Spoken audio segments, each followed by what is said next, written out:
grandes o las generaciones más jóvenes que este tipo de conceptos no lo tienen. Entonces, de pronto, capaz que van a encontrar a algún chico creyendo que está chateando con algún futbolista, como en el caso de Messi, cuando sabemos que eso realmente hay una probabilidad muy baja de que eso ocurra y de que todo esto sea parte de algún tipo de estafa o algo que quieran ocurrir, ¿sí?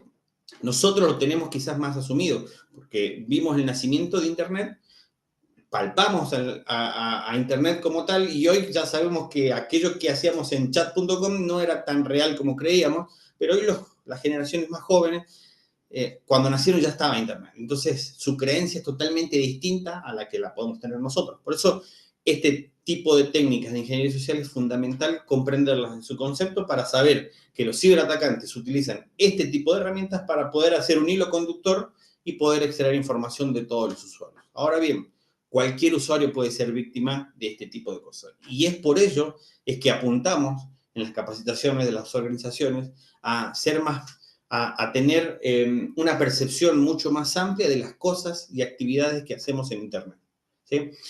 Vivimos en realidades totalmente inventadas. Las redes sociales hacen que mi realidad sea totalmente distinta a la de mi señora esposa, a la de mi hijo o incluso a la de un contexto en general, porque estamos en redes sociales con realidades inventadas y lo que más pasamos tiempo es generando gustos y entrenando algoritmos que nos van mostrando cosas que a nosotros nos interesan.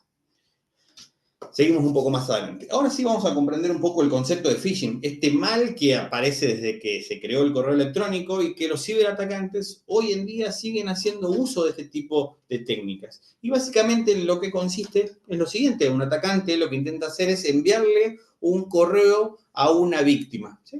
Esa víctima, vamos a suponer que sea yo, abro mi correo y de pronto veo un enlace para ingresar a algún tipo de información. Lo que estoy haciendo es acceder a un sitio totalmente falso creado por ese atacante, en donde si yo envío el formulario o completo la información que me solicita, esa información en realidad va a ser recolectada por ese atacante y recién ahí me va a mostrar el sitio legítimo o ese atacante en realidad como cuarto y último paso va a poder acceder a las credenciales y acceso de ese sitio legítimo.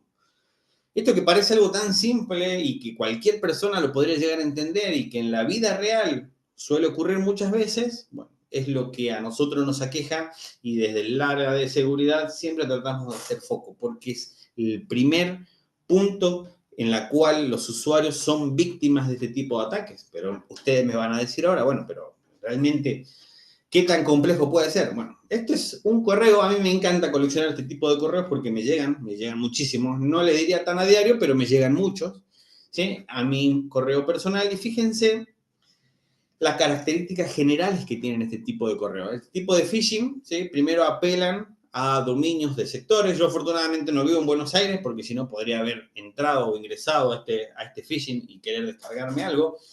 Pero este tipo de ataque usando ingeniería social lo que intenta tocar son puntos de dolor, ¿sí? Intenta tocar puntos de dolor en cuanto a los sentimientos o las emociones de la persona y en las cuales me dice, mira, multa no pagada, ya de entrada, multa no pagada como un identificador medio feo.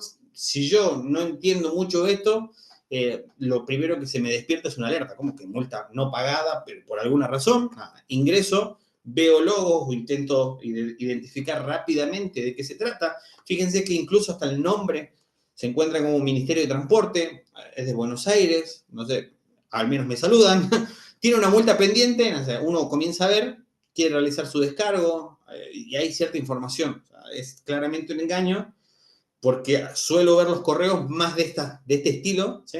Yo lo veo así, más que de esta forma. Pero fíjense los datos curiosos de ese correo en particular, ¿sí? Fíjense desde dónde viene ese dominio, ¿sí? Es argentinas.govs.ar. Si yo no me tomara el tiempo de al menos hacer una revisión exhaustiva o tratar de ver desde dónde viene ese dominio o realmente qué es lo que intenta hacer, o sea, yo podría tranquilamente ser víctima de este tipo de ataques. Es más, si viviera en Buenos Aires y hubiese conducido algún tipo de vehículo, podría ser víctima sin ningún problema de descargar algo o ingresar a algún enlace que después del día de mañana eventualmente me pida algún usuario, alguna contraseña o algo dentro de mi DNI para yo poder acceder y que esa información vaya hacia algún lado. Entonces, fíjense lo importante a pesar de que tocó un punto de dolor y una emoción interesante al momento de haber recibido o haber abierto ese mail, lo primero que tengo que hacer es comenzar a revisar determinadas cosas que me pueden dar la noción de que esto puede ser una estafa. ¿Sí? Primero, en el lugar donde estoy, claramente no es así. Luego, tratar de ver quién es el que me lo envía. Obtener una visualización desde las cabeceras de correo. Entender un poco más de cerca o incluso hacer una búsqueda en internet sobre este tipo de correo si es que es el formato y el mecanismo que se comunica con los usuarios. A mí me suelen llegar también, no solamente del gobierno provincial, en este caso Buenos Aires, sino también de otras empresas de logística, donde también te dice su paquete está en tal lugar, haga clic para revisarlo. Entonces son formas que hay una llamada a la acción para que el usuario pueda ingresar y ver algo, ¿sí? Pero viendo de este lado, tenemos herramientas como las de Virus Total, virustotal.com, si quieren verlo. Ustedes agregan la URL o el enlace al cual los quieren llevar y esta herramienta que se encuentra en línea hace match con un montón de empresas de anti-malware. ¿Para qué? Para ver si alguien previamente no las reportó. O si ustedes le pasan algún enlace recortado, esos que son súper cortitos, que después se transforman en URLs mucho más complejas, pueden enviarlas directamente a Virus Total, virustotal.com, para que las analicen. Creo que son más de 50 empresas de anti-malware y puedan ver o determinar si eso se trata de un enlace original, si eso se trata de un enlace que es sumamente de estafa, ¿no? Que claramente ese enlace que me habían dado, que no era más que una IP pública, ya estaba determinado por 6 empresas de anti-malware como algo malicioso, algo que si uno ingresaba nos quería descargar algo para instalar en nuestras computadoras. Nuevamente, esto en nuestra realidad inventada, que vivimos todo el tiempo, en un lugar o en un momento donde estamos en piloto automático, trabajando y haciendo muchas cosas y múltiples cosas al mismo momento, capaz que comenzamos a levantar pestañas, hago un enlace, hago clic, se me descarga algo, hice tal cosa. Bueno, ahí es donde ocurre esa idea de que el usuario en ningún momento cree que accede a información que le solicitó o que completó algo que no era correspondiente, ¿sí? Y esto claramente habla de técnicas mucho más avanzadas que con el tiempo fueron evolucionando. E incluso sin que intervenga la inteligencia artificial, vamos a ver una herramienta o una demo de qué tan simple creen ustedes o qué tan complejo puede llegar a ser clonar un sitio para que una persona me pase toda su información. En este caso, vamos a hacer un ejemplo sumamente simple y fácil. Hay una herramienta, ¿sí?, de software libre creada para hacer pruebas de concepto y laboratorios llamada MIP22, MIP22. Si la buscan en GitHub, seguramente van a poder descargar su código fuente. Bueno, básicamente lo que hace esta herramienta es tener la posibilidad de hacer una suerte de ejercicio de phishing para ver y para clonar este tipo de información. Yo lo que voy a hacer acá es ejecutar esa herramienta para ver qué tan simple o qué tan complejo puede llegar a ser utilizar este tipo de herramientas. Si ustedes van a ver que las herramientas de seguridad suelen ser más accesibles y más rápidos desde la terminal de comando, y acá lo que nos propone es qué tipo de ataque queremos llegar a reproducir. Lo primero que vamos a hacer es, solo por defecto, un ataque by default. Y acá me dice, mira, te podemos proponer todas estas tipos de portadas para armar tu correo falso, para armar tu phishing, ¿sí? Y fíjense que tenemos Adobe, Amazon, LinkedIn, tenemos Gmail, Instagram, TikTok, todas las redes sociales que hoy son sumamente reconocidas. Lo que vamos a hacer es utilizar la más popular hoy, si no es TikTok, es Instagram. Vamos a utilizar la 21, como dice acá, 21. Y vamos a hacer que el ataque sea solamente local. Si yo generaría en Cloudflare o en ngrok, sería para todos, podríamos hacer, pero a modo de que sea más simple, lo vamos a hacer de forma local. ¿Qué fue lo que hace? La herramienta por sí sola habilita un servidor web con un puerto determinado, que es lo que vamos a acceder acá. ¿Sí? Voy a copiar esta dirección, que es la que me propone. Si fuese a nivel público, podría acceder igual. Pego esta información. A ver si... No, la pegué bien. Ahora sí. Y fíjense que lo que acaba de hacer es montarme en este punto un Instagram o la portada de Instagram que acabo de generar en este lado. Es más, si la herramienta se sigue ejecutando, ya me está diciendo quién fue que entró, desde qué ciudad, desde qué lugar, todo esto basado por geolocalización de las direcciones de IP pública, por supuesto, ¿no? Pero qué navegador utilizó, qué sistema operativo tienen, nada. ¿Qué podría hacer acá? Por ejemplo, cualquier persona que le envíe esta URL y si es a nivel público, acortada en un correo, le podría decir o hacer un engaño de decir, necesito que me des like o no sé, lo que se les ocurra para que el usuario agregue, por ejemplo, el usuario UXE, ¿sí? Y la contraseña 1, 2, 3, 4, 5, 6, 7, 8 y 9 y mande login. Lo que va a hacer es enviarlo todo al sitio falso, pero después me va a abrir mi perfil de Instagram. Y fíjense en qué es lo que ocurre.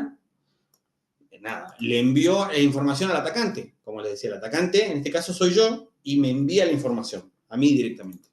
UXE con la contraseña que yo le acababa. En texto plano, sin que el usuario se dé cuenta. Nuevamente, si esto que fue súper simple, está bien, es una prueba de concepto a nivel local, por eso funciona súpermente rápido, pero esto colocado en internet es de la misma forma. Pero vamos al punto. Esto que se hizo en apenas un par de minutos, se crea un correo, se envía con algún punto de dolor o pidiendo algún tipo de acción. El usuario, en la vorágine de su día, hace clic, completa el formulario, lo envía, se redirecciona automáticamente a la cuenta oficial, ¿sí? De lo que está trabajando de la misma red social. El usuario jamás percibe que fue víctima de un engaño. Jamás lo percibe. Él solo dice, yo recibí un correo, me lo mandaste vos. Por supuesto, mucho peor es si el correo se lo envía a algún familiar, amigo o parte de la empresa. Entonces, el engaño, fíjense cómo comienza a tener mucha más relevancia por toda la información previa que teníamos. En la cadena de la información, el usuario es el primer eslabón y es el usuario el que tenemos que comenzar a concientizar en un montón de cosas. Como por ejemplo, la solicitud de hacer algo o de algún tipo de acción en algún banco o en alguna red social, para lo cual en ese momento no lo puede llegar a hacer.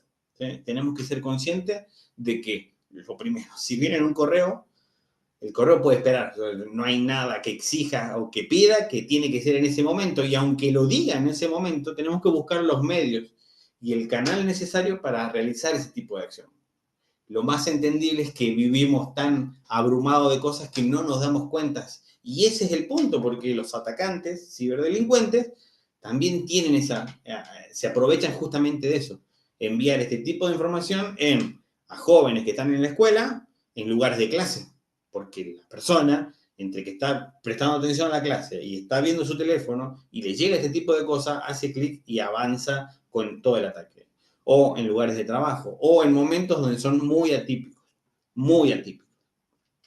Pero fíjense lo simple que es levantar o montar un tipo de ataques como el que vimos. ¿Sí? No hay nada del otro mundo, esto lo puede hacer cualquier persona, no es que tiene que ser un enviado de algún lado para hacer, no, esto está hecho para que justamente se pueda ejecutar y que cualquier persona, y es por eso que el impacto que tiene este tipo de vulnerabilidades y por qué es que se propaga con el tiempo es por la facilidad en la que se crea y en la que las personas caen como engaño. Ahora, si sumamos inteligencia artificial a este tipo de herramienta, ¿sí? Cada vez se vuelve más complejo. Y es por eso que necesitamos más usuarios comprometidos, más usuarios informados, entendiendo el contexto, entendiendo las urgencias, entendiendo que, a ver, qué es lo que me estás pidiendo, por qué me lo estás pidiendo, o tratemos de avanzar en algo porque realmente esto es demasiado abrumador. Hace rato veíamos en el correo de phishing cómo nos habían engañado con el dominio. Bueno, ese engaño del dominio se conoce como typo-squatting. Ese engaño de dominio que estaba acá se conoce como typo-squatting. Esto que estaba acá. ¿Y qué es el typo-squatting? Justamente es eso. Fíjense, en Internet, antes, cuando Google no tenía tantos controles, uno podía pagar por publicidad. Entonces, a alguien se le ocurrió la magnífica idea de pagar por cuando uno ponga la palabra Mastercard, una de las URLs que no tenía absolutamente nada que ver. Y fíjense cómo sobre el mismo dominio colocan www.masterconsultas.com.ar/socio, donde obviamente cuando una persona accedía o ingresaba los datos personales y se comprometían esas cuentas. Después, obviamente, esto se fue modificando y fue cambiando. se agregaron más controles, pero para que se entienda, Typo-Squatting es la posibilidad de poder cambiar determinados caracteres que son invisibles para el usuario, o muchas veces son muy complejos entenderlos. Fíjense cómo una persona, si le pasan una URL dentro de un teléfono, incluso con el tamaño propio de la pantalla, que suele ser muy pequeña en muchos casos, uno puede hacer clic en cualquiera de estos porque va a asumir de forma rápida que el dominio de cualquier entrada es Google. O sea, si uno entra con 2 o con una, hay muy poca probabilidad que uno se dé cuenta en ese momento. Y estos tipos de enlaces se suelen enviar en SMS, en mensajes de WhatsApp, en correo electrónico, no importa el medio en el cual se lo envíe, incluso en algún comentario de alguna red social, para que uno haga clic y lo envíe a este tipo de lugares. Por eso es muy importante, primero, conocer que este tipo de técnicas existen y conocer y validar de que se utiliza para recopilar información. Se utiliza el día de mañana para vender información en la dark web, para tener, obviamente, más información sobre posibles ataques, más información para el día de mañana poder manipularlos, más información para hacer lo que se les ocurra. Por eso es que hoy la ingenuidad no es una opción. Hoy ser ingenuo en este tipo de cosas no. Tenemos que ser proactivos, tenemos que entender que el problema está ahí, que hay un montón de tecnologías que están trabajando para evitar este tipo de cosas, pero a ver, si aparece una empresa que se llame Google con una sola O, salvo que sea derecho de copyright o algún problema legal, no hay nada que me lo impida. El problema está cuando este tipo de información pasa a extraer datos o a robar identidades digitales de los usuarios y de las personas. Por eso es muy interesante hablar de este punto. ¿Y qué pasa con WhatsApp? Con WhatsApp pasa de todo. De hecho, hay vulnerabilidades y hay errores y hay estafas y engaños desde el momento que se crea WhatsApp, porque es un medio más, no es que porque sea WhatsApp no va a ocurrir. Y acá era el clásico de, te pasé los códigos de tal cosa por SMS, por favor, te los envié por error, pásamelo. Y es ese momento en el cual uno le envía esos códigos, en la cual el teléfono queda desvinculado totalmente de una cuenta de WhatsApp. Y acá es donde ocurre uno de los mayores problemas que tenemos a nivel de concepción y es pensar de por qué una persona, un ciberatacante, quisiera tener mi información. En realidad mi información no le importa nada. Lo que le importa es el dinero de las personas que confían en mí. Entonces probablemente si se apodera de mi cuenta de WhatsApp, lo último que va a hacer es divulgar información mía. No le interesa. Lo que quiere hacer es timar a toda la lista de contacto, a todos los usuarios asociados a mi cuenta de teléfono pidiéndole dinero. Porque saben que la cadena de confianza entre la lista de contactos y yo es 1 a 1. Y si encuentran un contacto que se llame mamá, seguramente les va a pedir cosas. Y si encuentran un contacto que se llama hija, probablemente le va a pedir más cosas, porque tocan puntos de dolor por medio de la ingeniería social. En WhatsApp, en correo, en sistemas, en lo que fuese que sea, fíjense en las líneas de conversaciones que se generan por esto de que me apodero de tu teléfono y ahora soy tanto y fíjense cómo con técnicas de ingeniería social uno tira y pregunta, ¿qué es María? A ver, siendo sincero, ¿cuánto en la sala somos? Somos como 79 o 80 personas. ¿Cuántos de nosotros conocemos a alguna María? Todos conocemos a alguno. ¿Cuántos conocemos a algún Pablo? Todos conocemos a algún Pablo, ¿sí? Entonces pregunta, fíjense que no le dice que María, o le dice una persona tanto. Y sí, es probablemente el segundo nombre más utilizado, María Alejandra. María Ruiz le responde, sí, esa. Ya a partir de ahí, cualquier cosa, lo que venga adelante es un pretexto para seguir avanzando en algún tipo de estafa que después del día de mañana se va a querer concretar. No con el objetivo de obtener mi información, sino con el objetivo de tener una estafa. Sumado a eso, la tecnología nos facilita tanto un montón de cosas como las billeteras virtuales. Entonces, hoy es súper fácil tener una billetera virtual y es aún mucho más fácil hacer una transferencia a un dinero de un alias que ni tenemos idea de dónde está. La resolución de ese problema o las cuentas que después se usan como mulas también son cuentas comprometidas utilizando técnicas de phishing que se comprometen para otros usuarios en otras técnicas para después hacer transposición de cuentas hasta llegar al destino que necesito. Esto mismo ocurre con el tema de las criptomonedas, ¿sí?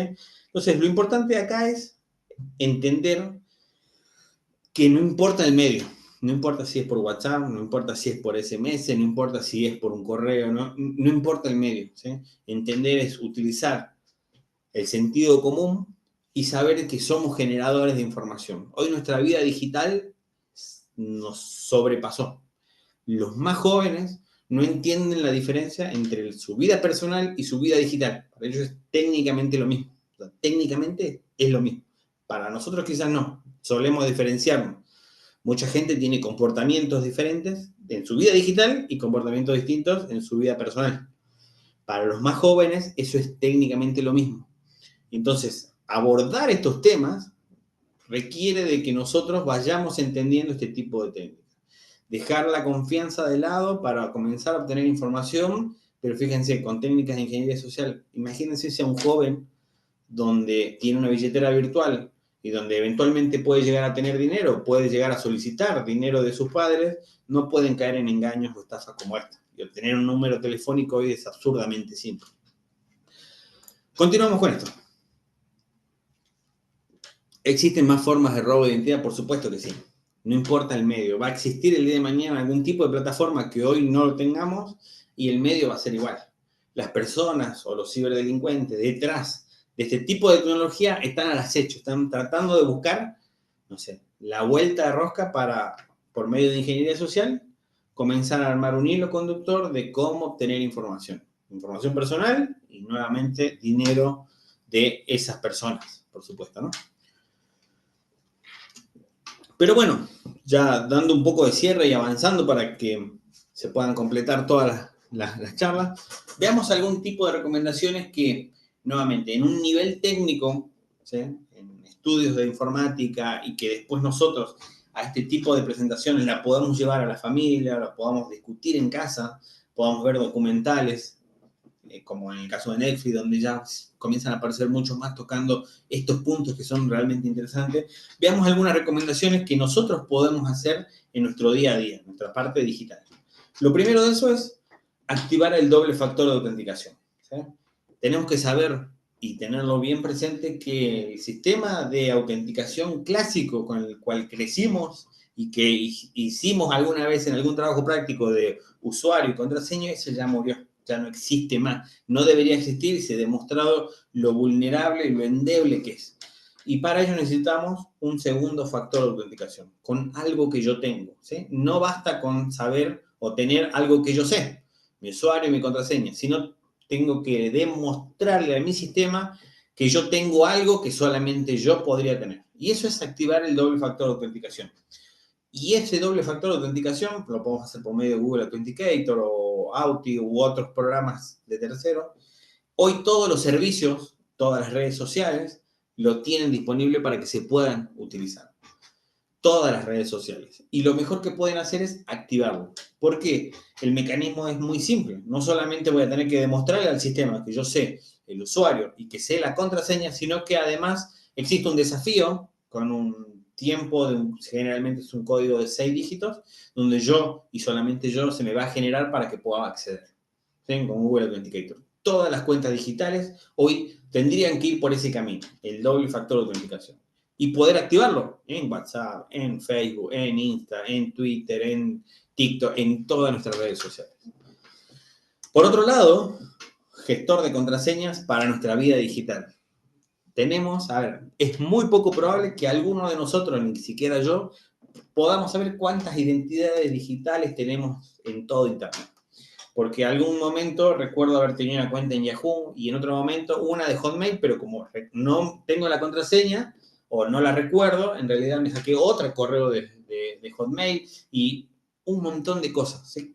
Entonces, para evitar ese tipo de problemas, nada, podemos utilizar gestores de contraseña de llave única, en la cual estos gestores de contraseña nos ayudan a generar contraseñas mucho más complejas, ¿sí? OnePassword puede ser una, o LastPass puede ser otra, que son muy útiles y están totalmente integradas con los browsers, los cuales utilizamos todo el tiempo, o incluso con las aplicaciones, que de hecho incorporan doble factor de autenticación. Tener un gestor de contraseña nos puede ayudar mucho a utilizar o a recordar contraseñas, o utilizar la misma contraseña en todas las redes sociales, o tener algún tipo de método para recordar o crear contraseñas en algunos sistemas. lo mejor que podemos hacer es los gestores de contraseñas, que nos proponen contraseñas mucho más complejas y que nosotros podemos acceder a estos gestores de contraseñas con el uso de una única contraseña. Acá hay un punto también muy controversial, ¿no? La utilización de antimalware. Nosotros crecimos creyendo de que el antimalware era un virus más que querían vendernos. Bueno, la realidad es que este tipo de antimalware hoy fue evolucionando. Hoy los virus se quedaron muy atrás. O sea, hoy los virus no es lo que conocíamos hace un par de años. ¿Sí? Los malware que existen en la actualidad, tales como ransomware o cosas que nos hacen ejecutar dentro de nuestra computadora, han evolucionado tanto, ¿sí?, que este tipo de antimalware utilizan mecanismos de inteligencia artificial y de Big Data para hacer match y ver que a otra persona está teniendo un problema de virus o un problema de malware en otro lado del mundo y que nosotros podemos llegar a ser víctimas y nos evita ese tipo de controles. Entonces, utilizar y comprar una licencia sería un punto ideal y deberíamos pensar en utilizar uno de aquí en adelante. Ahora bien, está el otro extremo, que no creer que por tener un antimalware nuestra vida digital va a estar totalmente salvada. Bueno, existen un montón de correos que van a seguir pasando por más antimalware que tengamos, porque aparece un antimalware o aparece un malware y van evolucionando cabeza a cabeza, ¿no? Este es otro punto de información muy interesante que lo podemos aplicar en toda nuestra vida digital. Actualizar el sistema operativo que utilizamos, ya sea en nuestros dispositivos móviles o en nuestra computadora. Tenemos que ser conscientes cuál es el sistema operativo que elegimos para llevar adelante nuestra vida digital y actualizarlo. Porque eventualmente, como todos sabemos, los software evolucionan con el tiempo. Y a medida que evoluciona el tiempo, vamos encontrando pequeños fallos de seguridad que a veces no son tan pequeños, sino son complejos e importantes. Y necesitamos aplicar esos parches de seguridad nuevamente para estar al día, al menos con la corrección de vulnerabilidades, errores y el manejo correcto de nuestro dispositivo. Pero no solamente es sistema operativo. Hoy, yo creo que más del 90% de las actividades que hacemos a diario desde un celu o desde la computadora pasa por el browser, por Google Chrome, por Firefox, por Edge o por cualquiera de los browsers que utilizamos. Entonces, también, además de actualizar nuestras computadoras, también tenemos que tener la capacidad de actualizar todas las aplicaciones que utilizamos, porque al igual que el sistema operativo, esas aplicaciones suelen tener más importancia. Con el tiempo nos vamos dando cuenta de que somos mucho más dependientes de esas herramientas y que, como toda evolución de software, o sufren de nuevas actualizaciones por funcionalidades nuevas o correcciones de posibles errores o vulnerabilidades que se pusieron con anterioridad. Entonces, por eso es necesario actualizar mi sistema operativo, pero también, además, actualizar todas las aplicaciones que utilizamos. Y, por supuesto, ya algo más de la vida digital, tratar de no conectarnos con el único fin de obtener información o de poder seguir navegando o hacer una transferencia de algún lado en una red wifi donde no sabemos ni de dónde está, ni quién la administra, ni tenemos una conexión VPN. Fíjense que todo este tipo de recomendaciones forman parte del sentido común. Es parte de lo que uno creería, a lo sumo, si se sienta a leer un poco. ¿Sí? ¿Qué podría hacer yo para mejorar mi seguridad? Y bueno, al menos un antimalware no estaría mal. Y también no te olvides de actualizar tu sistema operativo. Y también tus aplicaciones, por la duda. Bueno, eso forma parte del sentido común, como les decía, que muy pocas veces se suele ver. Y eso es lo que tratamos de promover.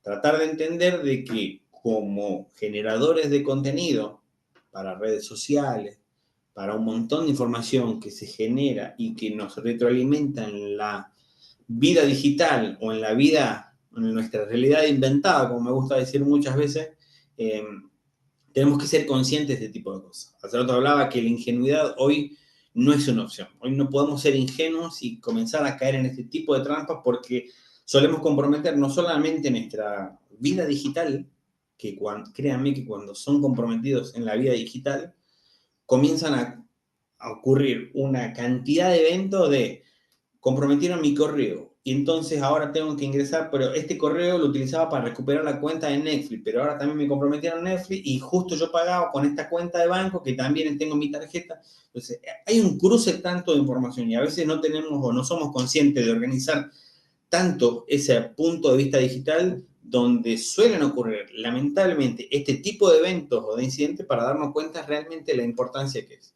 Y en una gran medida y en una gran parte de las cosas, el segundo factor de autenticación frenaría como primer punto inicial a muchos de los problemas que después se van a ir desencadenando. Entonces, nada, el objetivo de esta presentación era simplemente ser conscientes de que somos los principales generadores de cualquier sistema, ¿sí? Si nosotros queremos exponer nuestra vida digital, la vamos a exponer, tenemos los medios para hacerlo, si queremos cuidarnos, tenemos la opción de proteger nuestra información, tenemos el derecho de saber qué se está haciendo con nuestra información, pero también tenemos que ser conscientes de que detrás de todo eso hay todo un ecosistema económico de cibercriminales que se aprovechan de la información y del dinero de los usuarios, que podrían ser familiares nuestros, conocidos, amigos, docentes, que el día de mañana pueden llegar a sufrir este tipo de percances. Detrás de todo esto, por supuesto que no hay magia. ¿Sí? Acá hay mucho de prevención. Acá hay que ser conscientes, entender que esta es la realidad que tenemos, saber de que esto ocurre hasta incluso antes de la inteligencia artificial. Hoy cada vez va a ser más complejo entender cuándo estamos hablando con una IA. O sea, yo le puedo dar a una IA hoy por hoy un texto, hacerlo tomar como una especie de psicólogo que me interprete qué tipo de sentimientos tiene aquello que escribió esa persona para poder tener un hilo conductor de un ataque de ingeniería social para después eventualmente extraer algo de información de esa persona al cual yo quiero ver. Recordemos siempre que los ataques de phishing o cualquier tipo de vulnerabilidades pueden ser dirigidas a una persona, a una institución, o simplemente puede ser enviada para cualquier lado. O sea, a mí me llegó un phishing de la ciudad de Buenos Aires, pero, a ver, yo no le di caso porque no vivo ahí. Pero como se ve, eso va para todos, piñadominio.com.ar, se lo envío por las dudas. Nada, aquí no hay magia, acá hay mucho trabajo y nosotros somos los principales protagonistas para que esto se cumpla, para ayudar, para contribuir y para ser parte de las nuevas generaciones que están en Internet, como de las generaciones más antiguas, o nuestros padres, que quieren insertarse, pero de pronto ven este tipo de estafa, de pronto ven con recelo mucho esto que para ellos, o sea, interactuar con un dispositivo es complejo, interactuar con un dispositivo al cual ya de entrada puede ser que les saque información o que les quiera robar, puede llegar a ser aún mucho más. Sin más para decir, agradecer nuevamente a la UCSI y a cada una de las personas que se quedaron conectadas. Y si alguien tiene alguna duda, algún comentario, alguna consulta, estoy disponible para conversar. Muchísimas gracias, Dani, por acompañarnos en una edición más del octubre de Informática y Tecnología. Muy agradecidos por tu disertación. Bueno, a ver, no sé si hay alguna consulta. Ahí están consultando en el chat, ¿dónde pueden adquirir tu libro? Tendría que averiguar, porque es una editorial española, así que tendría que averiguar si en Argentina tiene algún tipo de convenio, pero averiguo y le paso. Sí, el libro de máxima seguridad en WordPress. Sí. Sí. Eso fue una editorial española, 0x Word, así que pregunto dónde tiene la distribución acá en Argentina y les paso. Bien. Sí, Dani, no, fue muy interesante, la verdad, tu disertación justamente en estas épocas que estamos viviendo con el tema de todas las estafas, por todos los medios justamente, y sobre todo las recomendaciones que nos diste justamente para tenerlas en cuenta tanto en en las computadoras, bueno, en los móviles. Una consulta. Justamente con todo este avance de la tecnología, la inteligencia artificial, ¿vos crees que cada vez se va a hacer más difícil o un poco más complicado el poder detectar este tipo de estafas por los medios, sobre todo, por ejemplo, por WhatsApp que estabas mencionando anteriormente? Sí, pero ahí también es un punto muy interesante de concientización que tenemos que tener todo previsto, ¿no? Y esto también a modo de recomendaciones, vamos a suponer que un contacto mío ahora me llega y me envían un mail diciendo, Dani, soy tal persona, la cual yo probablemente sí conozca, estoy en un apuro, necesito que me pase, no sé, 500 pesos porque necesito hacer algo, ¿sí? Lo primero que yo debería hacer como usuario a ver, si lo veo en mi cuenta, yo lo último que voy a hacer es dudar de que, vamos a suponer que sea mi hermano el que me está solicitando esa información, uno tendería a enviar ese dinero y hasta incluso mucho más. Pero la primera reacción nuestra tiene que ser la alerta de que, a ver, ¿cuántas veces me pide este usuario este tipo de datos? Vamos a hacer la primera vez.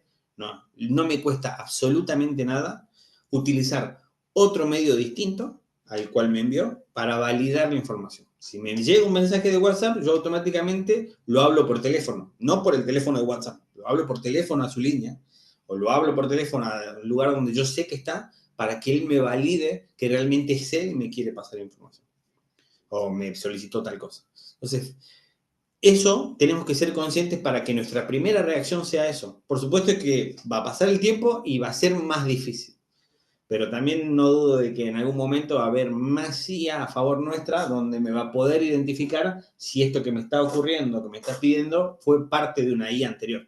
O sea, la competitividad entre las IAs también nos va a ayudar a detectar ese tipo de cosas. Nada, la doble validación para hacer cosas, por ejemplo, hay un montón de gente que le piden su jefe, su superior, algo sumamente loco, pero por correo.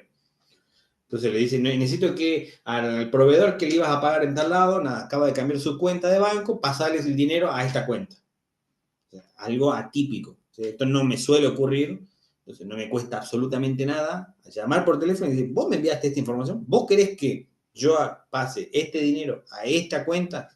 Bueno, esa doble verificación es lo primero que yo debería hacer. ¿Sí? Entender eso y no, por las dudas, yo lo hago porque después voy a quedar mal. No.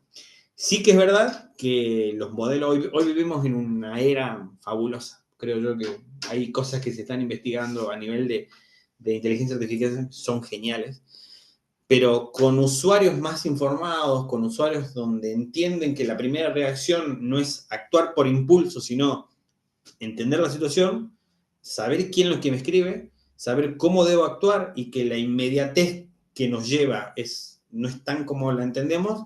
Creo que nos vamos a ir dando un poco más cuenta. Por supuesto, son desafíos que uno tiene que verlo en el tiempo, pero son desafíos que van a estar muy interesantes verlos. Cómo se aprovechan, o sea, cómo se utiliza para el cibercrimen, pero por otro lado, cómo se aplican técnicas para evitar ese tipo de cosas. Bien. Acá hay una opinión y consulta a la vez de Carolina. Sí. Dice, he notado en algunos sitios de WordPress que el correo de admin es vulnerado y aunque tiene el sistema de autentificación de 2 pasos, alertas y demás, veo que así continúa vulnerándose. ¿Hay alguna forma más fina en la que podamos detectarlo? Hablando de WordPress, hay un mundo interno ahí para hablar y discutir desde la concepción de la generación del mismo core de WordPress hasta más adelante. Pero sí que es verdad que no podemos, ni para un sistema ni para nuestra vida digital, creer de que un mecanismo de seguridad es único e infalible. La seguridad de todas estas cosas se debe basar en capas, ¿no? Más o menos como si fuese una cebolla. Tenemos que activar tantas capas de seguridad de tal forma de que no se desactiven unas con otras. Entonces, sí que es verdad que se puede implementar WordPress con doble factor. Lamentablemente, ese doble factor no viene instalado por defecto. O sea, no viene un WordPress con un doble factor por defecto, sino que uno tiene que instalar un plugin que después eventualmente tiene que seguir actualizándolo. Y otro mecanismo que puedo utilizar es no hacer uso del WP con WP admin, sino cambiar la URL, que se le va a disminuir el factor de ataque que se suelen tener muchos los WordPress. Para que se den una idea, los sistemas de WordPress en Internet, se dice que 7 de cada 10 sitios web que existen hoy en Internet están creados en WordPress. Entonces, el abanico que existen de ataques son un montón. Entonces, es ir aplicando segundo factor, correcto. Además, le cambiamos la URL para que no sea la misma por definición. Además, eliminamos el usuario, que es el número 1, que seguramente es el admin, y creamos otro usuario, también superadministrador. Fíjate que es una cadena de configuraciones que no es que me tranquiliza, sino que ahí podemos decir que tiene ciertas capas de seguridad que hacer que se crucen todas esas o que el atacante pueda llegar a descubrir todas esas capas de seguridad es probabilísticamente menor. Bien. Otra consulta de María Fernanda Villarrubia. Dice, ¿qué sitios o material recomiendas para hacer hacking ético? Bueno, hoy hay muchos recursos en Internet, ¿sí? Hay incluso certificaciones, este tipo de cosas. Lo primero es aprender sobre seguridad de información, aprender mucho de sistemas, mucho de redes, mucho de sistema operativo, algo de programación, al menos lo que me funcionó a mí, y a partir de ahí, de tener un lenguaje de programación, como puede ser Python, manejo de sistema operativo, como puede ser cualquier Linux, manejo interesante sobre redes y desarrollo web. De ahí en adelante, nada, es entender o montar escenarios donde me permita replicar de forma controlada las vulnerabilidades más reconocidas. OWASP es una muy buena fuente de información. A ver, creo que sigo compartiendo mi pantalla, entonces se los voy a poner acá. OWASP.org. Bueno, es una gran fuente de información para poder iniciar, donde ahí tienen documentación. Es un proyecto Open Web Security Project, donde acá sí tienen mucha información en múltiples idiomas sobre seguridad informática. Entonces, descargarse los documentos, aprender de ahí es un muy buen inicio.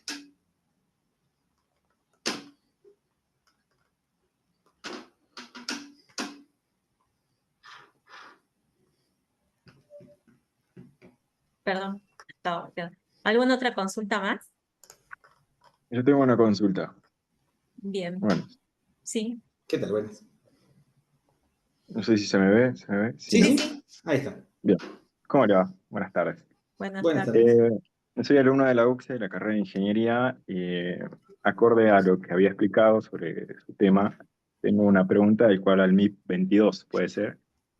Y también afecta en dominios de sectores. Si bien hablaste de lo que es Instagram, TikTok, las redes sociales, yo Sí. quería saber si eso también incluye, como bien daste el ejemplo, del Ministerio de Salud, por ejemplo, o Ministerio de Transporte. ¿Es lo mismo? ¿O es otra Lo cosa que, aparte de la cual se lo que puede vos saber? tenés que entender es Sí, MIT22 lo que hace es, te levanta un servidor web y sí. la página que está atendiendo ahí es una página HTML con un formulario clonado del login que tiene Instagram, o el login que tiene Netflix, o el login que tiene tal cosa. Ahora, fíjate vos que, eso no lo dije yo, pero si vos entras a ChatGPT o cualquier generador, le das la URL y le decís, me clonás el código en HTML, ya vas a tener el sistema de autenticación clonado del sitio que vos quieras. Sea el Ministerio de Salud, sea transporte, sea el lugar que sea, te lo va a clonar y te lo va a dejar usuario y login para que cuando la persona haga clic, esa información te envía a MIT22. Lo que hace MIT22 es montarte un server web y presentarte un HTML, que en este caso yo le pedí que sea el login de Instagram, pero podría haber sido el login de TikTok o el login de Facebook o lo que se te ocurra. Eso hace MIT22, nada más. Bien. Otra pregunta. Cuando hablabas de gestor de contraseñas, Sí. ¿vos recomendás el que te da el navegador, ya sea Brave o Chrome? No, No, no, yo recomiendo, hay uno que se llama sí. Bitwarden y otro que se llama LastPass. Cualquiera de los dos, LastPass, Bitwarden o OnePassword. Bitwarden, fíjate, porque seguramente para una Las vida conexiones, personal, sí, seguramente te va a ser más que suficiente. claro. Bien, buenísimo. En cuestión de la conexión de redes de Wi-Fi, cuando hablabas de, bueno, si bien decías de que no hay que conectarse a redes desconocidas, en este caso públicas, Sí. ¿cuáles serían las redes duplicadas? Me doy una idea que quizás te estabas refiriendo a, por ejemplo, yo tenía un correo que ya no lo uso, era X, pero estaba guardada en la cuenta de, qué sé yo, de Netflix, por ejemplo. Y No, ahora estoy con esa, pero ya no se usa, justamente. claro, esto tiene que ver más con las redes duplicadas cuando, por ejemplo, van a eventos. ¿Qué es lo que ocurre? Te lo explico muy rápido para que también estemos todos atentos. Cuando vamos a eventos y levantamos la notebook, el protocolo por sí solo de redes Wi-Fi lo que hace primero es intentar conectarse con todas las redes que el dispositivo conoce. O sea, ya sea un celu Sí, o ya sea mi computadora, me presento al hotel o al evento donde estoy y comienza a preguntar a todo el mundo, ¿vos sos casa? No. ¿Vos sos Starbucks? No. ¿Vos sos tal? Pero envía la señal para preguntar si es que está viva ahí. ¿Sí? Al enviar hay un montón de receptores, obviamente, del otro lado. Si yo me pongo ahora como cibercriminal, yo tengo dispositivos, que eso es agregar mi placa de red de modo promiscuo, escuchando todos los SSID que están pidiendo las redes. ¿sí? Yo ahora me pongo a escuchar y digo, mira, ¿a qué le está pidiendo casa? ¿A qué le está pidiendo Starbucks? Y yo comienzo a generar mi base de datos y a partir de ahí levanto una antena con todas las redes publicadas. Mi dispositivo, cuando detecte que hay una misma red igual a la mía, que se llama casa, le voy a comenzar a hacer lo que se llama el handshake, que es una autenticación de 2 vías para tratar de conectarme a esa red, con el envío de paquetes. Dependiendo cuál fuese la configuración del WPA o la forma en que esté configurado, mi dispositivo le va a enviar fragmentos de la clave para autenticar sobre esa red. Imagínense si fuese libre, yo ya estaría conectado a esa red y podría estar en una red donde la cual yo no sería, o sea, no sería correcto. Pero aún así, se ha demostrado que con los primeros cifrados de dispositivo Wi-Fi, bastaban con apenas el dispositivo enviarle 5 paquetes, 5 frames, para que el atacante pueda descifrar cuál era la clave de la persona que se quiere autenticar. Entonces, ahí está el tema. Esas redes duplicadas, ustedes van a ver, capaz que tienen un evento y dicen, ¿por qué estoy conectado en casa? Es por eso. Porque el mismo protocolo primero envía para tratar de conectarse y después establece, o después recién hace un escaneo de cuáles son las redes que existen. Esa es la única razón. Las redes duplicadas son esas. Te duplican la red de tu casa, pero no es que están en tu casa, sino que le hacen pensar al dispositivo de que es la red que él conoce. Y ahí se Hay produce unos justamente dispositivos el chiquititos, engaño. Sí. claro, totalmente, hay unos dispositivos chiquititos que se llaman Flip. En un evento de seguridad que fuimos el año pasado, estaban en el evento de seguridad, todos los Flip. O sea, cuando vamos a los eventos de seguridad, directamente apagamos los teléfonos, por la duda. Lo que hacían era enviarte paquetes por Bluetooth. Entonces, todo el tiempo te enviaban mensajes por Bluetooth, a pesar de que vos no tenías conectado el Bluetooth. Era súper interesante la forma como lo implementaban. Era un fallo de Android que tenía en ese momento y todo nos sonaba a cada rato los dispositivos Android porque tenían ese tipo de problemas. Nada, son cosas que uno va aprendiendo y vos fíjate, entender estas cosas hacen que uno sea, obviamente esta parte es muy técnica, pero en cada tema que uno va entrando hay un montón de cosas adentro que uno tiene que tener la capacidad, si somos muy técnicos, en entenderlo, en replicarlo y en recomendar. Entonces, ¿por qué les digo que no se conecten a los aeropuertos o a una red que no conocen? Justamente por esto. ¿Ya? A los eventos, esos lugares, si no es necesario 100%, confíen en su 5G, en su 4G, conéctese a su teléfono y ya está. O no se conecten. Claro. Bueno, Sí, muchísimas gracias. Perdón, sí. Bueno, muchísimas gracias, Daniel. Ya tenemos Bueno. en línea al ingeniero Rivadera, quien se va a hacer cargo de la última disertación de la tarde. Bueno, Te muchas agradecemos, gracias. Daniel, nuevamente y bueno, será hasta una nueva edición. Muchísimas gracias. Bueno, muchas gracias. Chau, chau.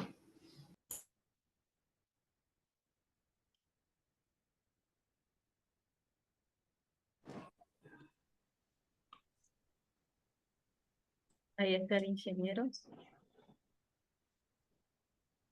Hola, buenas tardes, ¿cómo están? Buenas tardes, ingeniero, ¿qué tal?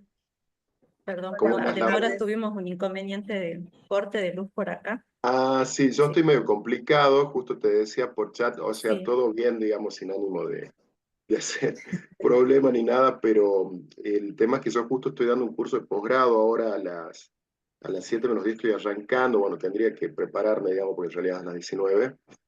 Bien. La charla en realidad es un poquito extensa, digamos, da más o menos por una hora. Así que vamos a tener que, bueno, saltar algunas. Sí,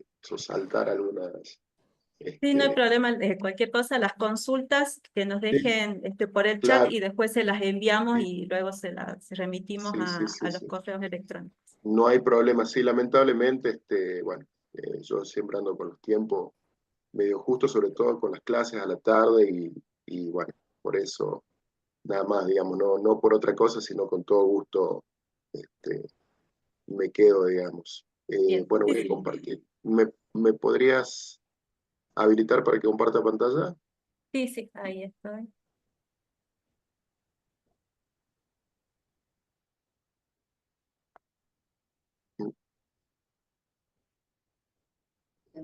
Bueno, lo presentamos. Hola Gustavo, buenas tardes.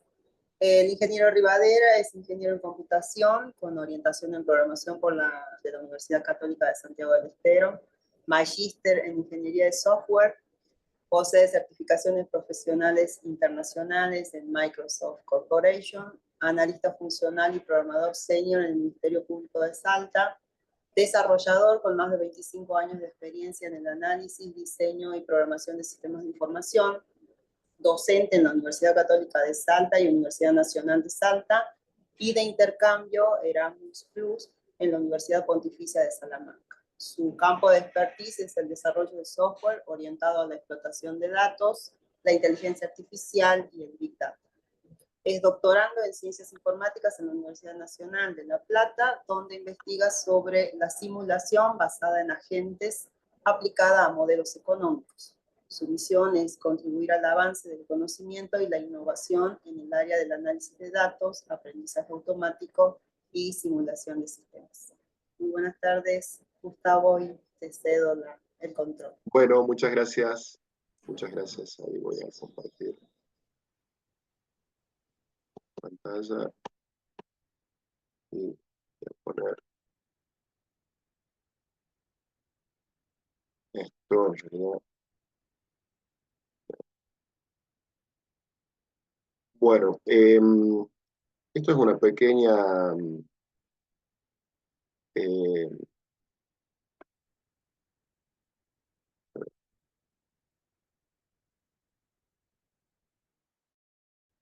¿se ve la pantalla? ¿Sí?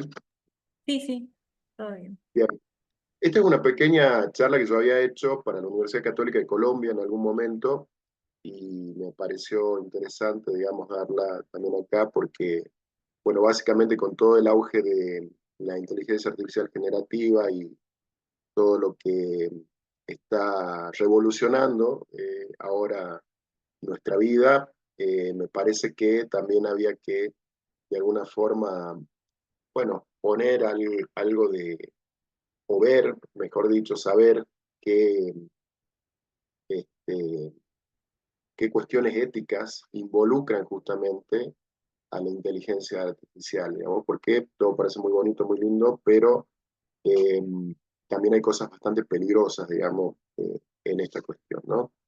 Eh, bueno, básicamente primero habría que definir qué es la inteligencia artificial. Esto parece muy naif, muy bastante tonto ahora, pero en general para saber cuál sería el campo en el cual roza la ética con la inteligencia artificial, yo tendría que definir primero qué es inteligencia artificial, ¿no?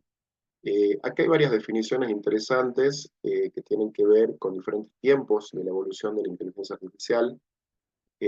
Una es, por ejemplo, de John McCarthy, que es que acuñó justamente el término de inteligencia artificial, que sería, bueno, que las máquinas hagan eh, la ciencia e ingeniería de hacer las máquinas inteligentes, o sea, construir máquinas inteligentes, especialmente programas de cómputo inteligentes. Lo que pasa es que justamente la inteligencia es algo que queda, bueno, bastante en la nube, digamos, en esta definición, ¿no? Porque justamente, qué es ser inteligente, ¿no? Habría que preguntarse. También Russell Norvig, que es un libro que se utiliza, o autores que son docentes de la IA de hace ya más de 15 años, que vieron obviamente toda la evolución desde las cosas normales, que nosotros normales, digo, que se veían en la década del 90 y del 2000, hablando de sistemas expertos, bueno, lo que hoy ahora. Eh, Básicamente nos dicen que se ocupa del estudio y diseño de agentes inteligentes, donde un agente es un sistema que percibe su entorno y toma acciones que maximizan sus posibilidades de éxito. Esto está un poco más acotado y es mejor. Y también otra de las grandes luminarias de la inteligencia artificial, que es Elaine Rich, nos dice justamente eh, es que la inteligencia artificial sería, bueno, el estudio de cómo hacer que las computadoras realicen tareas que actualmente los humanos hacen mejor. Esta está un poquito mejor porque ya pone un foco en torno a las tareas que nosotros hacemos habitualmente y que hacemos bien. Por ejemplo, qué sé yo, clasificar imágenes o ver, clasificar sonidos o hacer cierto tipo de cuestiones. Por ejemplo, la visión humana es una cosa muy fácil para nosotros, obviamente si tenemos por suerte vista, y para las máquinas es bastante complejo realizar ese tipo de cuestiones. Entonces, a cierto momento diría, bueno, los humanos pueden ver mejor que las máquinas, pero eso obviamente va cambiando a medida que va evolucionando la IA. Bien. ¿Cuál es la relevancia de la IA en la sociedad moderna? Bueno, esto es indiscutible, que la IA ya nos ha tocado por cualquier lugar que uno busque, digamos, ¿no? El diagnóstico asistido, la medicina personalizada, es decir, todo lo que tenga que ver, por ejemplo, con lo que se llama medicina de precisión, que significa utilizar justamente, bueno, hablando de estas jornadas que tienen ustedes, usar el Big Data, o sea, los grandes repositorios de datos que yo tengo, tanto sean públicos como privados, para, por medio de algún algoritmo de Machine Learning, realizar algún tipo de diagnóstico, ¿no? Eso en el mundo ya está siendo muy habitual. Desarrollo de fármacos, eso se está acelerando muchísimo la realización o el desarrollo de medicamentos y fármacos, porque se puede simular ensayos clínicos, cosa que antes llevaba por ahí de alguna forma más tiempo, porque bueno, tenía que hacer un montón de ensayos y todo lo demás, ya puedo simularlo directamente, bueno, utilizando un ambiente simulado. ¿Sí? Y también tengo asistentes virtuales, es decir, que no reemplazan a los médicos, pero en muchos casos me van a ayudar, digamos, a, con consejos a hacer ciertas cuestiones relacionadas con mi salud, ¿no?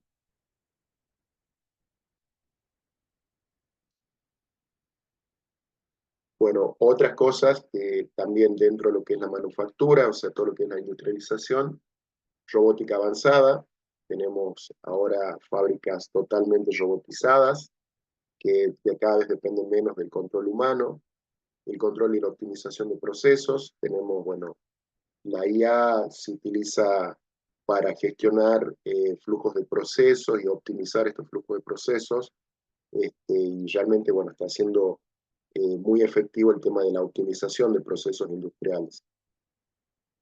Bueno, también tenemos los coches autónomos, esto en San Francisco, por ejemplo, ya tenemos taxis autónomos que pueden llevar a personas de un lugar a otro sin un chofer explícito y con, bueno, con total naturalidad, pero, bueno, justamente, todas estas cosas que yo estoy nombrando, todos estos campos, tienen la ventaja, digamos, de que están ayudando a hacer mejor teóricamente la vida de las personas, pero también son posibles fuentes de problemas con respecto a la ética y a lo que lo que se puede hacer, digamos, si uno hace malas cosas acá, digamos, ¿no? Drones y logística, también drones se emplean para entregar, esto es también habitual en los países desarrollados. Yo ya tengo, digamos, entregas automatizadas por medio de drones y obviamente una logística totalmente automatizada. Bueno, y acá vamos a ver el tema de justamente o sea, cómo se va a meter la ética dentro de esto que es tan actual, que es justamente la IA. Y vamos a empezar por algunos antecedentes filosóficos y tecnológicos. ¿Por qué filosóficos? Porque, bueno, la ética es una parte de la filosofía y va a tocar justamente esta parte de la tecnología, que también tiene una parte de filosofía, que es la inteligencia artificial, ¿no? Básicamente, yo tendría que ver qué cuestiones se pueden, digamos, manejar o pueden manipularse en forma poco ética con respecto a la máquina, podría hacerlo de forma poco ética en relación con la inteligencia artificial, ¿no? Entonces, lo que habitualmente surgió en la década de los 50 y después, un poco más adelante, fue todo un tema de bastante controversia y ahora está muy actual, justamente, con los límites, por ejemplo, de la inteligencia artificial generativa, es, bueno, decidir efectivamente si una máquina tiene cierta autonomía y puede considerarse efectivamente inteligente, ¿no? En ese término que es muy asociado a la inteligencia humana. Para eso existen varios tests, uno es el más famoso, el test de Turing, donde yo tengo justamente una persona que va a hacer preguntas a una persona, a un humano, digamos, y a una computadora, y si esta persona, dice Turing, bueno, no puede distinguir si las respuestas provienen de una computadora o de un humano, bueno, entonces esa máquina podría considerarse inteligente. Y eso lo expuso él ya hace más de 70 años en un artículo de 1952 que se llamaba Computing Machinery Intelligence. O sea, fíjense que cuán viejo, digamos, la cuestión con respecto a la inteligencia de las máquinas. Y otro también filósofo muy conocido, Searle, también hizo otro test que se llama test de la habitación china, donde un poco refuta el tema del test de Turing, en el sentido de que puede decir, bueno, simplemente la máquina es un traductor, ¿no? Esto lo pueden googlear o ver o buscar. La idea es que yo voy a tener una persona que hace, bueno, va mandando mensajes en un cierto idioma, y acá yo voy a tener en la habitación a alguien que va a traducir al chino y después va a hacerse entender ese mensaje por una persona que efectivamente es china. Entonces esto lo que quiere decir es que simplemente la inteligencia supuesta de la máquina de Turing es simplemente un efecto de traducir ciertas cosas en otras. Esto es muy actual porque es muy parecido a lo que hace la IA generativa, con cierto tipo de, bueno, eh, de cuestiones diferentes, ¿no? Pero en realidad es todo un masticado de palabras, ¿no? En definitiva. Y después tenemos, bueno, nuestro consabido Isaac Asimov, que fue un autor prolífico, más de 600 libros escribió de todo tipo, sobre todo ciencia ficción, y una de las teologías de los robots, digamos, muestra justamente 3 leyes de la robótica, que en aquel tiempo, cuando él sacó la trilogía de los robots, hablamos de los años 60, parecía muy lejano, todo es ciencia ficción, pero cada vez esto se va haciendo más real, digamos, ¿no? Es decir, si el robot va a ser autónomo, bueno, qué cosas puede hacer y qué cosas no puede hacer, digamos, ¿no? Y las 3 leyes de la robótica, un poco en aquella época, si bien es cierto, puestas como novela, son, bueno, bastante interesantes de ver cómo se aplicarían en el mundo real ahora, con ya obviamente la inminencia de que tengamos robots dentro de poco, ¿no? Tenemos ChatGPT, probablemente en 20 años ya tengamos robots, ¿sí? Bueno, y en este caso, hablando de la ética, vamos a hablar de la transparencia y la responsabilidad. O sea, por ejemplo, y esto tiene mucho que ver con los abogados, ¿no? ¿Quién es el responsable de las decisiones de una inteligencia artificial? Digamos? Es decir, por ejemplo, si estaba hablando en una de las diapositivas anteriores, veíamos que yo tengo vehículos autónomos, por ejemplo, los taxis de San Francisco, ¿sí? ¿Qué pasa si hay un accidente? ¿Quién es el responsable? ¿El que programó? ¿La empresa? Hay que ver, digamos, si hubo algún tipo de cuestión con respecto a una interferencia, porque eso también puede, o sea, porque es una máquina y, como ustedes vieron en la charla anterior, seguramente el hackeo está a la orden del día en todos los ámbitos, y probablemente también pueda sufrir un hackeo una inteligencia artificial autónoma, digamos, ¿no? Entonces, todo esto es una cuestión muy importante, ¿no? Sobre todo si hay vidas de por medio, ¿no? Un accidente de tránsito puede ocurrir de que efectivamente pueda correr en una vida en riesgo. Otra cosa que es muy, de alguna forma, inquietante, y lo que pasa justamente con algunos tipos de inteligencia generativa, bueno, en realidad todos por la forma en la cual están construidas. Yo les cuento, yo doy clase de Machine Learning en la Universidad Nacional, y yo empecé a dar clase de Machine Learning en 2010, o sea, ya hace 14 años. Bueno, en 2010 no había ni sueño, todo lo que hay ahora. Había algunas cosas, nosotros trabajamos con MATLAB, y bueno, y ahora hay prácticamente de todo. Pero siempre, desde los primeros tiempos hasta ahora, todos los modelos basados en redes neuronales son modelos de caja negra en Machine Learning, es decir, son modelos que permiten hacer su tarea, por ejemplo, clasificar o en inteligencia generativa obtener respuestas con respecto a alguna pregunta, pero no es tan fácil saber cómo logra obtener ese resultado en la red neuronal. Por eso es un modelo de caja negra.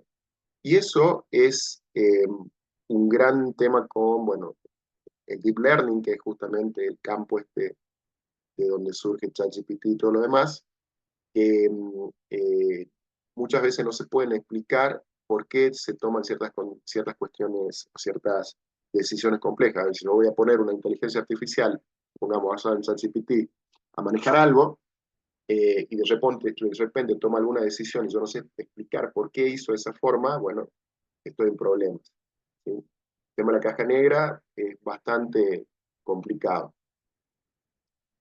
Otra cosa que pasa en el Machine Learning, en la inteligencia artificial, yo hablo de Machine Learning porque ahora un 80% de la inteligencia artificial es Machine Learning, así que bueno, básicamente es eso. Tiene que ver con cosas peligrosas que puedo hacer o puede sugerirme la IA o puede hacer la IA en función de los datos con los cuales es alimentada, ¿sí?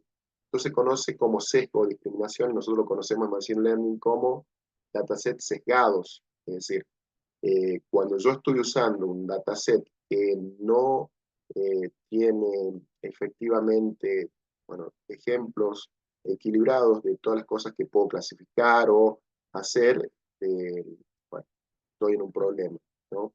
Esto pasa y pasó, digamos, en Estados Unidos, y fueron varios casos resonantes, porque hay mucha cuestión con la discriminación racial en Estados Unidos. Si bien es cierto, parece que es un tema del siglo pasado o el anterior, pero todavía hay muchas cuestiones que siguen vigentes y justamente hubo varios sistemas de IA o de Machine Learning, no totalmente autónomos, pero sí que sugerían cierto tipo de respuestas con respecto a preguntas o cuestiones que podían hacer los usuarios, eh, con el sesgo racial, digamos, ¿no? Por ejemplo, el Compass, que fue un sistema, bueno, ahora está mejorado, obviamente, y ya cambió después de todo el escándalo que se armó, eh, hacía, digamos, etiquetaba, o si yo le daba un conjunto de rasgos de una cierta persona al sistema, uno de los rasgos que tomaba preferentemente para etiquetar que era posible incidente de riesgo o que era un posible prosecutor, digamos, o sea, un posible, una persona delictiva, un delincuente, era que sea negra. Entonces, bueno, eso fue justamente porque el dataset con el cual se alimentó era un dataset de una cierta región donde obviamente predominaban las personas negras y bueno, en la máquina, el Machine Learning, en función del algoritmo que tiene, va a clasificar en función de lo que tiene, digamos, ¿no? De los datos. Si yo le doy datos malos, me va a clasificar en forma mala, digamos, ¿no? No es la culpa de la máquina, sino de los que efectivamente hicieron todo el proyecto de Machine Learning. Bueno, hay varios casos de ese tipo. Bueno, por otra parte, tengo el tema de la privacidad y la seguridad. Acá hay un tema muy importante porque puede ser usada la IA para hacer recopilaciones masivas de datos, ¿no? Hay, bueno, lo que se conoce también el hackeo de algunos sistemas inteligentes o el deepfake. Es decir, cuanto yo más integro sistemas críticos, supongamos el sistema de energía de Estados Unidos, un sistema altamente conectado y que ahora está, bueno, paso a paso siendo cada vez más automatizado, y al cual se le está dando también más inteligencia artificial. ¿Qué pasa si yo tengo un hackeo, ¿no? Sobre ese sistema de energía? Pueden correr peligro alguna central nuclear, puede correr peligro eh, alguna central de transformación, digamos, o sea, son cosas que, si bien es cierto, parecen lejanas, son cada vez más reales. Bien.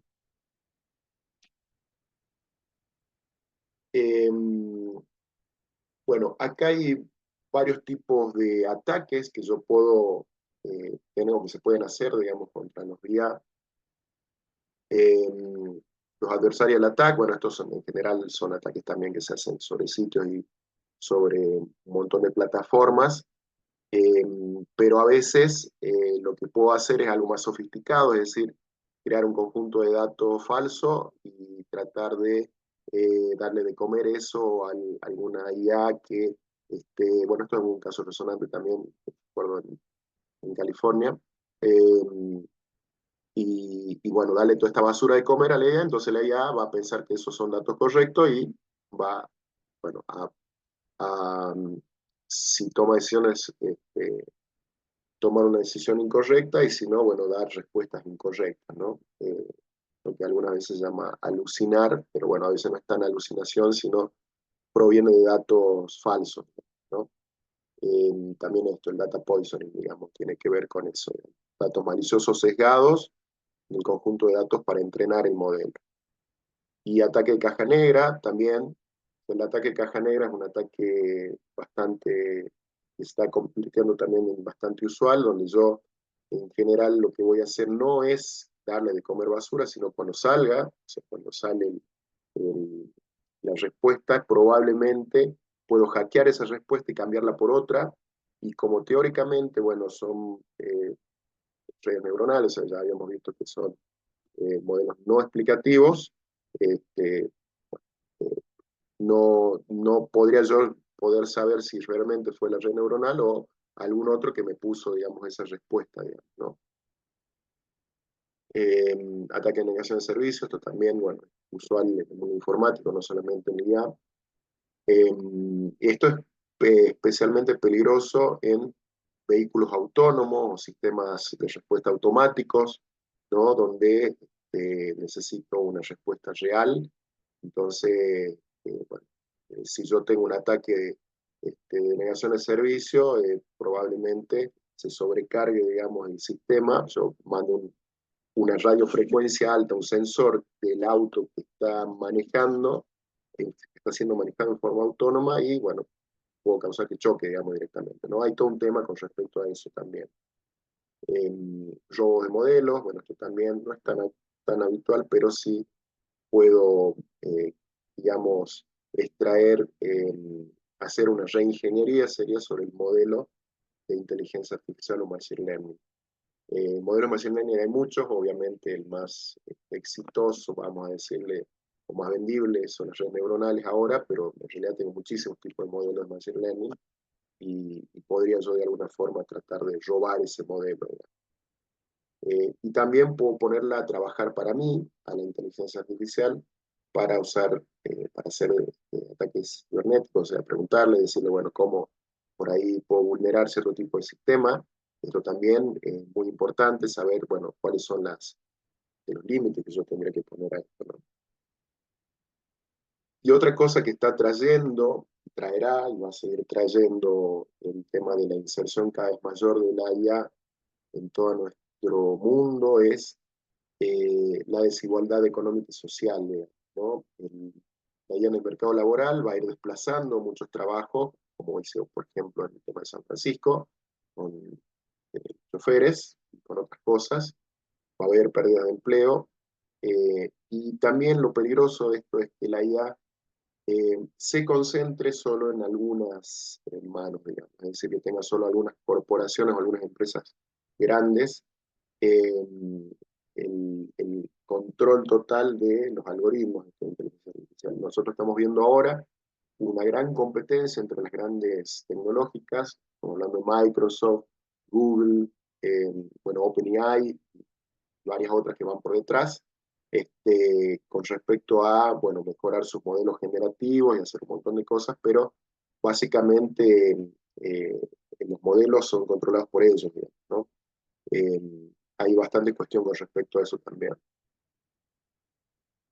Y después, bueno, otro tema que tiene rosa la ética es la autonomía y el libre albedrío, es decir, cómo si yo voy a dejar que una IA tome decisiones por un ser humano, bueno, cómo afectan nuestra autonomía, es decir, vamos a dejar de hacer las cosas que estamos haciendo y en realidad eso puede ser bueno o malo.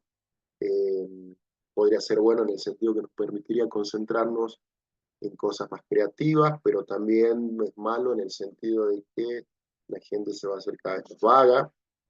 Esto es real, digamos, ¿no?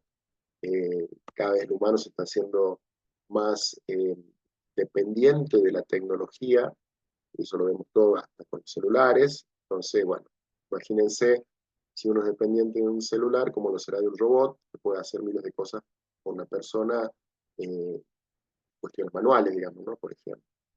Y también tiene que ver con la manipulación del comportamiento que se puedan hacer sobre las personas con respecto a las redes sociales y a la adicción, es decir, algoritmos que de alguna forma invadan mi privacidad usando la inteligencia artificial para ofrecerme cosas que yo no quiero o porque yo tuve la curiosidad de ver alguna cosa y después, bueno, me llegan un montón de mails sobre eso o o me aparece, por ejemplo, en Instagram un montón de avisos de cosas que, o sea, es como que no hay un límite claro y realmente a veces estamos susceptibles a ese tipo de bombardeo y a veces en ciertas personas que son por ahí las más susceptibles de caer, digamos, en ciertos engaños o caer por ahí en algún tipo de adicción, digamos, sobre algo, puede ser un juego, puede ser por ahí algún tipo de información que dé, ¿no? La IA, que, bueno, crea un vínculo, una dependencia que no está buena, ¿no? Otro tipo más de dependencia de las miles que tenemos nosotros, ¿no? Entonces, la cuestión es hasta dónde vamos a llegar con todo esto, ¿no? Acá, bueno, yo tengo dos libros, uno lo tengo yo en papel, justamente este de Nick Bostrom. Nick Bostrom es un filósofo estadounidense, muy leído, y bueno, el otro es Ray Kurzweil, que fundó la Singularity University. Yo tenía un libro previo de él que se llamaba justamente The Singularity is Near. Ahora saco uno nuevo que dice The Singularity is Nearer. ¿Qué es la singularidad? La singularidad tiene que ver con el transhumanismo. El transhumanismo significa que en algún momento el ser humano va a mimetizarse con la inteligencia artificial y va a ser un híbrido, ¿sí? Es decir, la singularidad, en palabras de Kurzweil, es cuando las máquinas cobran autoconciencia y yo voy a tener una vinculación, eh, eh, yo como ser humano, con la máquina como si fuese una sola cosa, digamos, es decir, sería una sola cosa, un cyborg, digamos, ¿no? Esto parece ciencia ficción, pero, bueno, pregúntenle a Elon Musk con sus experimentos, ¿no?, de Neuralink, cómo le está yendo, digamos, ¿no? Así que todas las cosas que yo le digo por experiencia, enseñamos hace 15 años, 10 años, digamos, en Machine Learning, ahora nos han sobrepasado con creces, digamos, o sea, es como que hubo una explosión tremenda y esto va a seguir creciendo, entonces no se sabe exactamente, bueno, cómo va a terminar todo, ¿no? Otra cosa que es preocupante, y esto también había un grupo de científicos, de hecho los que ganaron el premio Nobel, ¿no? Eh, Uno de los cuales es el científico que creó, que mejoró el perceptrón multicapa, que es un tipo de red neuronal, digamos, Jeffrey, eh, y se hicieron un petitorio justamente para, bueno, así como hizo en su época Einstein con respecto a la bomba atómica, bueno, esto también es como un manifiesto diciendo, bueno, fíjense lo que están haciendo porque puede salirse de las manos, digamos, lo que están haciendo. Nick Bostrom justamente en Superintelligence muestra cuáles serían los riesgos en los cuales estaríamos nosotros si es que la IA supera la inteligencia humana. En algún momento, si esto se produce y se hace la IA general, digamos, bueno, se convierte en una superinteligencia, ¿cómo nos vería a nosotros? qué seríamos nosotros, cómo nos relacionaríamos nosotros con esa superinteligencia, ¿no? Eso, bueno, trae muchas inquietudes, ¿no? A mucha gente, ¿no?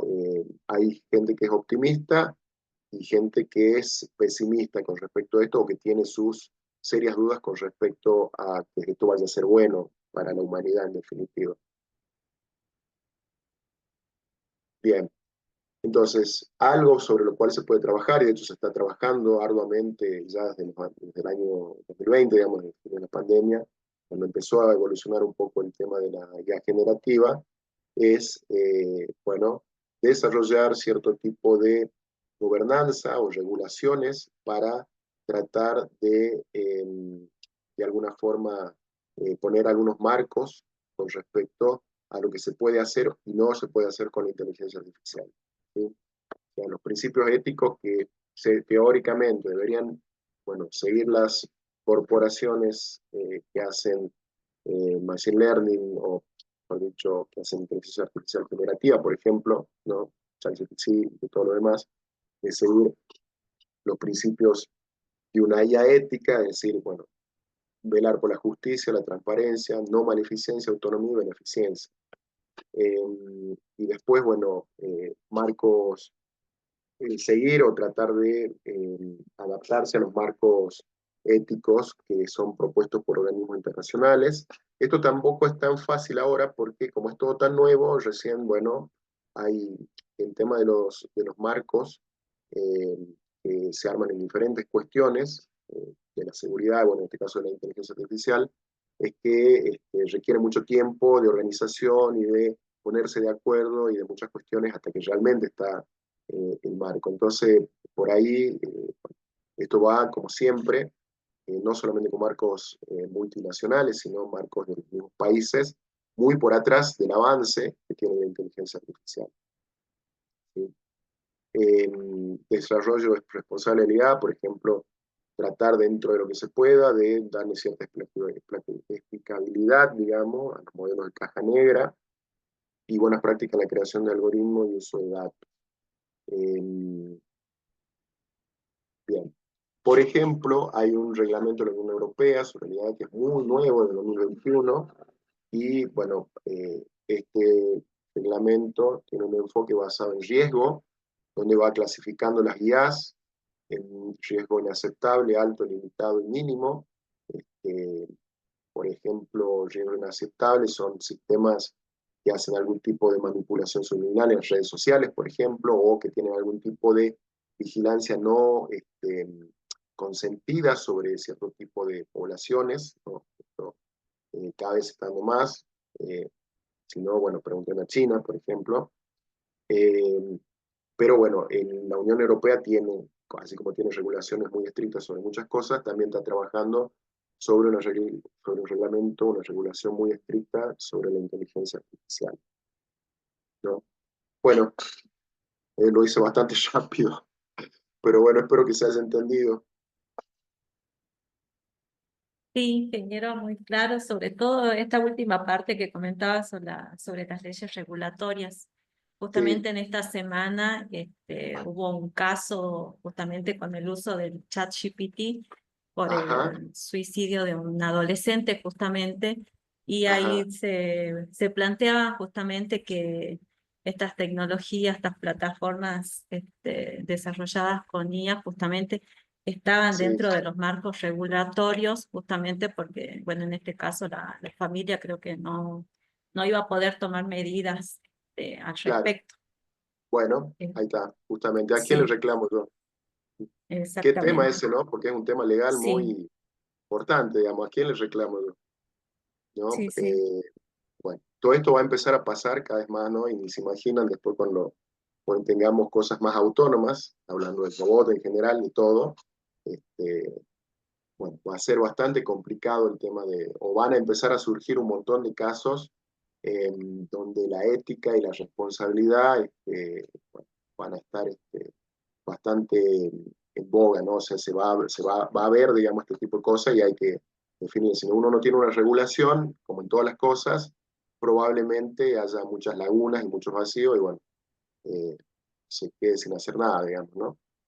Sí, sí. Y otro tema también en una de los temas que trató sobre Compass y Amazon, las Sí, discriminaciones que hacía sí, justamente en el análisis, por ejemplo, en Amazon de los currículums que decía discriminaba a las mujeres, y que respecto al sí, Compass, que es la diferencia racial, que también me llamó la exactamente. atención que en TikTok, por ejemplo, por los filtros que se usan, hay algunos filtros justamente que hay, por ejemplo, determinados rasgos raciales, por ejemplo, le mostraban quizás qué tipo de vivienda se les recomendaría, y justamente Claro, una de las influencers hacía esa diferencia, justamente ella era más morena, y se pintó la cara, y la sí, verdad que las veces que estuvo ella con su color de piel, le daba determinados exacto, aspectos de una vivienda, y al ella maquillarse, cambiar de aspecto, y cambió,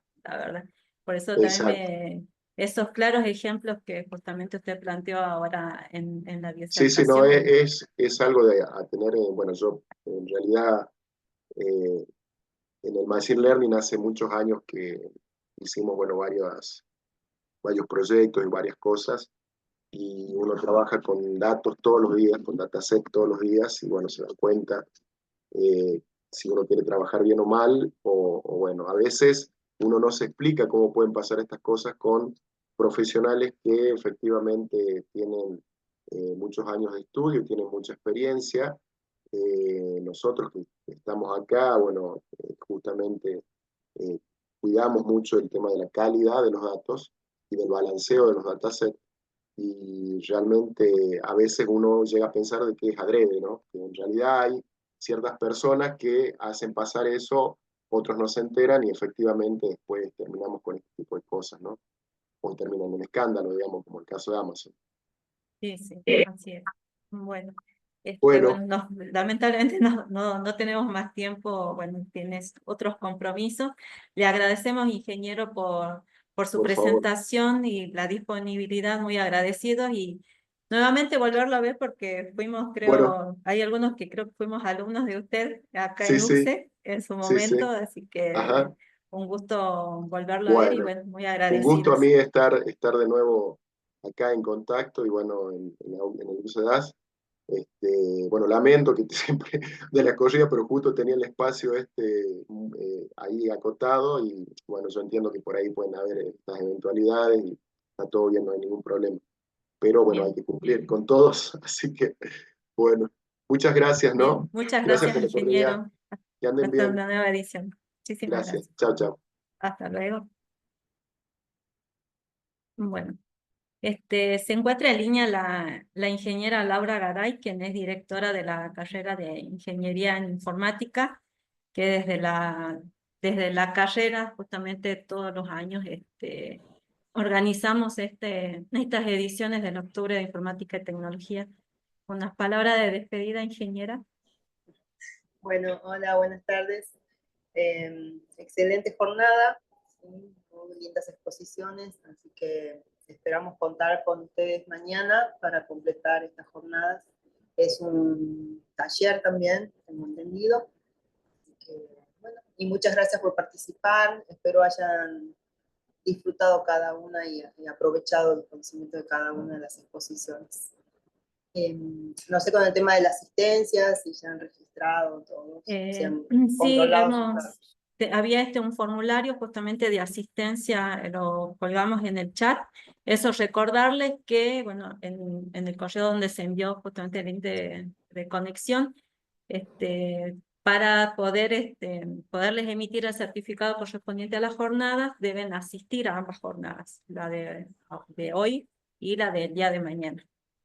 Bueno, ahí El link estaba. para mañana es otro, ¿no es cierto? Es otro, sí. Nosotros ahora, dentro de unas horas, ya les vamos a enviar un correo justamente enviando con el link de mañana, del día de mañana sábado. Muchas gracias, Mónica. Bien, Y sí, quedan pendientes las preguntas. Los que tengan las preguntas para el ingeniero Rivadera, las pueden dejar en el chat. Así después se las hacemos llegar y en cuanto obtengamos sus respuestas, se las socializamos. bien. Muchas gracias. Ahí vuelvo a subir un momento el formulario. dejamos abiertos 5 minutitos más y ya, ya nos podemos despedir. Muchas gracias a todos. Bueno, como bien decía la ingeniera, los esperamos el día de mañana. Mañana. Hasta luego. Hasta luego.